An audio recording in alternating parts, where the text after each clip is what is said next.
যানজট ও জনদুর্ভোগ নিরসনে কুমিল্লা ব্রাহ্মণবাড়িয়া মহাসড়ক 4 লেনে উন্নীত করতে সরকার বদ্ধপরিকর। এই সংক্রান্ত প্রকল্প বাস্তবায়নে কাজ চলমান রয়েছে বলে জানিয়েছেন সড়ক পরিবহন সেতুমন্ত্রী শেখ রবিউল আলম।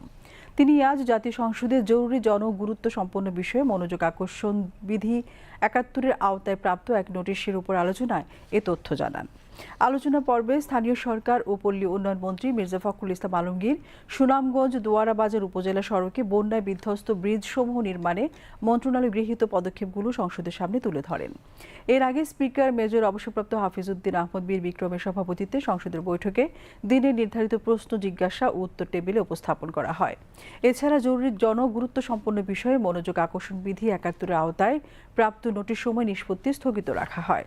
পরে রাষ্ট্রপতির ভাষণের উপর সাধারণ আলোচনায় অংশ নিয়ে সেতুমন্ত্রী শেখ রবিউল আলম বলেন, জুলাই সনদ বাস্তবায়নের ব্যাপারে বিএনপির অঙ্গীকার রয়েছে এবং সেই অঙ্গীকার অনুসারেই জুলাই সনদ বাস্তবায়ন করবে সরকার।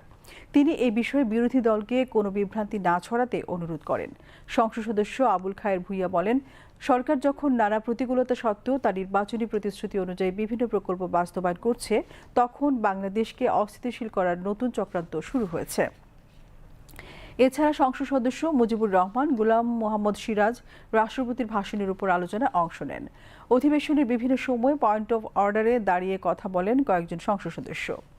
জোহরের নামাজ ও মধ্যাহ্নভোজের বিরতির পর বিকেল 3টা 30 মিনিটে আবারও সংসদের বৈঠক বসবে।